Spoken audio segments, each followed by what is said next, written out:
नमस्कार, मैं निखिल, आपका लीगल दोस्त। अपने YouTube channel justice your honour में स्वागत है। मुझे खुशी है कि मेरे दो एपिसोड से ही पब्लिक की इतनी अच्छी डिमांड आने लगी है, इतना एक्सेस, इतने मैसेजेस आने लगे कि सर आप हमें लॉ के और छोटे छोटे अच्छे पॉइंट बताओ। जो पता नहीं कितने ऐसे परेशान लोग हैं जिनको सही गाइडेंस नहीं मिल रही। मुझे अफसोस है इस बात का कि आपको भी जान के बड़ी हैरानी होगी, हिंदुस्तान में करीब 6.5-7 करोड़, मैं फिर रिपीट कर रहा हूँ, 6.5-7 करोड़ जनता इस समय किसी न किसी वजह से लिटिगेशंस में इन्वॉल्व है। आप एक अगर केस किसी के घर में है तो उसके घर के मिनिमम 3 या 4 मेंबर डिस्टर्ब हैं। आज हमारे देश की आबादी 140 करोड़, 7 करोड़ केसेस हर तरीके के, सिविल के, क्रिमिनल के, हर तरह के। और मैं सिर्फ उन केसेस की बात कर रहा हूँ जो क्रिमिनल कोर्ट और सिविल कोर्ट, जो प्रॉपर सिविल कोर्ट है, क्रिमिनल कोर्ट है, उनमें चल रही है। इसके अलावा कम से कम ऐसे कई ट्राइब्यूनल्स हैं जो डायरेक्ट कोर्ट के अंडर में नहीं आते, उनको स्टेट गवर्नमेंट और सेंट्रल गवर्नमेंट कंट्रोल करती है। उनके तो कोई नंबर्स ही नहीं है अभी तक, अगर इतने ही केस वहाँ भी चल रहे होंगे, क्योंकि वो भी ऑल ओवर इंडिया बेसिस पे हैं। 7.5 करोड़, हायर साइड में मान के चलूँ तो 7.5 करोड़, बट 6.5 से 7 करोड़ के बीच में केसेस इस समय पूरे हिंदुस्तान में, हर एक स्टेट में, हर एक डिस्ट्रिक्ट कोर्ट में, हाई कोर्ट्स में, सुप्रीम कोर्ट्स में। अगर एक दिन में एक केस किसी तरीके से डिसबर्स हो पाता है, ख़त्म हो पाता है, तो उसी दिन कम से कम 10 केस और रजिस्टर्ड हो जाते हैं, एडजर्नमेंट्स हो जाती हैं, किसी न किसी वजह से तारीखें मिल जाती हैं। क्यों तारीखें मिलती हैं आपको पता है? कई बार आपके वकील नहीं पहुंचे होते हैं, कई बार आप खुद नहीं पहुंचे होते हो, कई बार कोई और वजह हो जाती है, कई बार टेक्निकल चीज़ें होती हैं, बट वो बहुत रेयर होती हैं। जैसे कई बार जज भी छुट्टी पे रहते हैं, कई बार बारिश की वजह से हो जाता है, कई बार अभी पीछे ऐसे बहुत सारे इंसिडेंट हुए थे जिसकी वजह से कोर्ट को ना चाह के भी तारीखें होती, बट वो उनका परसेंटेज बहुत कम है। आप ये मान के चलिए करीब 28 करोड़ जनता डायरेक्टली क्रिमिनल कोर्ट और सिविल कोर्ट की प्रोसीडिंग्स में इन्वॉल्व है, डायरेक्टली और इनडायरेक्टली। अगर कोई भी एक फैमिली मेम्बर किसी एक केस में इन्वॉल्व है तो कम से कम जितना ज़्यादा डिले होता है, आदमी का हौसला उतनी जल्दी टूटता चला जाता है। हम सारा दोष जुडिशरी पे नहीं दे सकते। आप एक दिन में आप 4 बार कॉफ़ी पी सकते हैं, 5 बार कॉफ़ी पी सकते हैं। दिन में अगर आपकी खाने की 10 रोटी की है, आप 12 खा लोगे, 15 खा लोगे, बट एक दिन में अगर आपको बोला जाए 50 रोटी खा के दिखाओ, आप खा लोगे? आज हमारी जुडिशरी में यही हो रहा है। जिस कोर्ट की कैपेसिटी 20 से 25 इफेक्टिव हियरिंग की है, उनके सामने आज 60 से 70 केस लिस्ट होते हैं, और वो 60 से 70 केस को उनको सुनना पड़ता है। और जब 60 से 70 केस एक दिन में एक इंसान के, आप भूल जाइए कोई जज है, कि कोई वकील है, कि कोई है। आप एक सिंपल, मैंने एग्जांपल आपको बताया, आपकी कैपेसिटी 12 रोटी 15 रोटी खाने की है, आपको एक दिन में 50 रोटी खाने के लिए बोल दिया है, तो आप क्या करोगे? और ये एक दिन की बात नहीं है, हर दिन की बात। मेरे इस चैनल के ज़रिए मैं आप सबको सिर्फ इतना एक मैसेज देना चाहता हूँ, अगर ज़रूरत नहीं हो तो।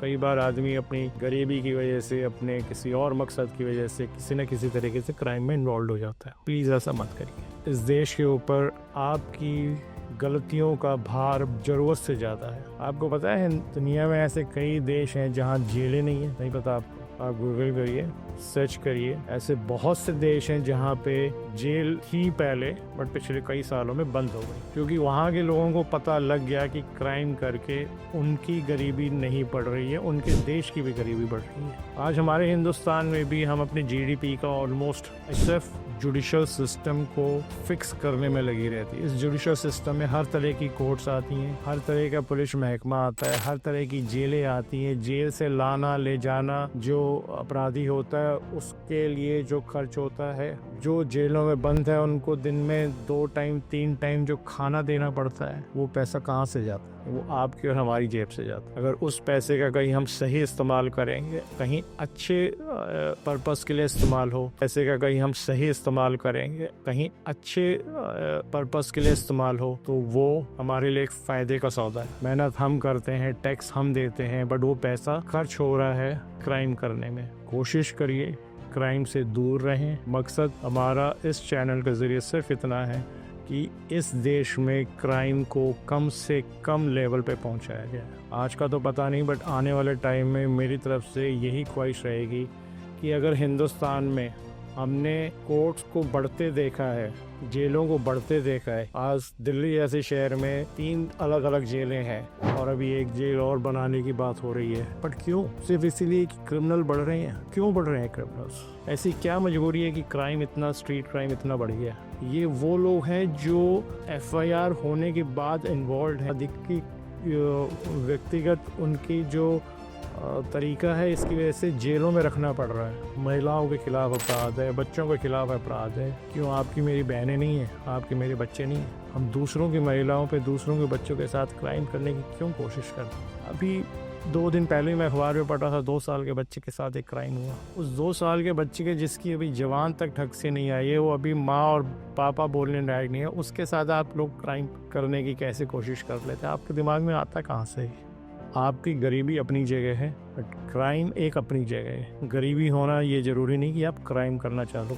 सरकार की बहुत सी एजेंसियां हैं, बहुत से ऐसे कार्यक्रम हैं जिसमें हर गरीब से गरीब का उसको अपने पैरों पे खड़े होने का आशीर्वाद मिलता है। बट प्लीज़ क्राइम से आप दूर रहिए। आज आप खुद क्राइम अगर करने निकले हैं तो आप ये सोच लीजिए कि आप इस दलदल से निकलिए और अपने लिए, अपने पर्यावरण के लिए, अपने दोस्तों के लिए, अपने परिवार के लिए, इस देश के लिए कुछ ऐसा करिए जिससे देश को गर्व हो, हमें गर्व हो। एक मेरे बहुत अच्छे मित्र हैं, मेरे क्लाइंट ही थे, उन्होंने सिर्फ एक ही शब्द मुझसे पूछा था कि वकील साहब, आपके यहाँ इतने वकीलों की फ़ौज क्यों बढ़ती चली जा रही है? मेरा जवाब सिर्फ इतना ही था, सर जिस दिन इस देश में क्राइम होना कम हो जाएगा, बंद हो जाएगा, उस दिन इस वकील भी आपको नहीं दिखाई पड़ेंगे सड़कों पे। आपको, हम आपकी वजह से हैं। क्राइम आप करते हो, पैसा हमें देते हो, हम अपना जो काम है वो हम पूरा करते हैं। कोशिश करिए, अगर आपने क्राइम किया है तो आपको उसका हर्जाना भुगतना पड़ेगा, और सिर्फ आप ही नहीं भुगत रहे हो, आपके परिवार वाले भी भुगत रहे हैं। मैंने ऐसे कई लोगों को देखा है जो बेचारे खुद तो जेल चले जाते हैं, और जब भी 2-4 साल, 5 साल, 6 साल बाद जब भी वो बाहर आते हैं तो उनका परिवार का एक भी आदमी उनके लिए इंतज़ार नहीं कर रहा होता, खुद छोड़ के कहीं और चले जाते हैं। सर्वाइव करना बहुत मुश्किल है। हाँ, आप ईमानदारी से, अगर आपने कुछ नहीं किया है, अच्छे वकील को आप लीजिए, हायर कीजिए और अपने केस को जल्द से जल्द ख़त्म करिए। ये नहीं कि तारीख पे तारीख लेनी है, हर तारीख पे आप प्रेजेंट होइए जज के सामने। जज जो पूछे आपको जज को बताना है। आपका अगर वकील नहीं पहुंचता है तो वकील से बात करिए, अगर आपने सही मायने में उसे तो ज़रूर पहुंचेगा। अगर वकील के साथ तय फीस आपने नहीं दी है समय पे तो वो नहीं पहुंचे। तो ऐसा कोई भी काम नहीं करिए जो केस को डिले करने की वजह बने। वकील अगर पैसा लेता है तो वो ज़रूर कोर्ट में पहुंचेगा, और जितना वो मांगे अगर आपने उतना दिया है तो वो ज़रूर कोर्ट में पहुंचेगा। आज के लिए बस इतना ही। आने वाले ऐसे कई एपिसोड में मैं अगले में बताऊंगा और मिलवाऊंगा भी दिल्ली जेल से, एक्स पुलिस सर्विस ऑफिसर से, जितने भी रिटायर्ड जजेस हैं उनके साथ आप सबका इंट्रोडक्शन करवाऊंगा, और उनका नज़रिया हम जानने की कोशिश करेंगे कि वो आपके लिए क्या सोचते हैं। ऐसे आने वाले टाइम में ऐसी छोटी छोटी चीज़ें आपके सामने खोल के रखूँगा जिससे आपके जो आँखों में पट्टी बंधी है वो उतर जाए, और इतना काबिल आपको बना दूँगा कि आप एक बार भी क्राइम करने से पहले 4 बार सोचोगे। और अगर आपने करा है तो उसका हर्जाना क्या है, उसका एंड रिज़ल्ट क्या है, वो भी मैं आपको बताऊँगा। इसलिए दोस्तों, क्राइम करना बहुत आसान है, क्राइम से दूर रहना बहुत मुश्किल है, बट हम अगर दूसरा वाला पक्ष चुने दूर रहने का तो हम दोनों के लिए, आपके लिए भी और आपके परिवार के लिए भी फ़ायदे का सौदा है। धन्यवाद। जय हिंद।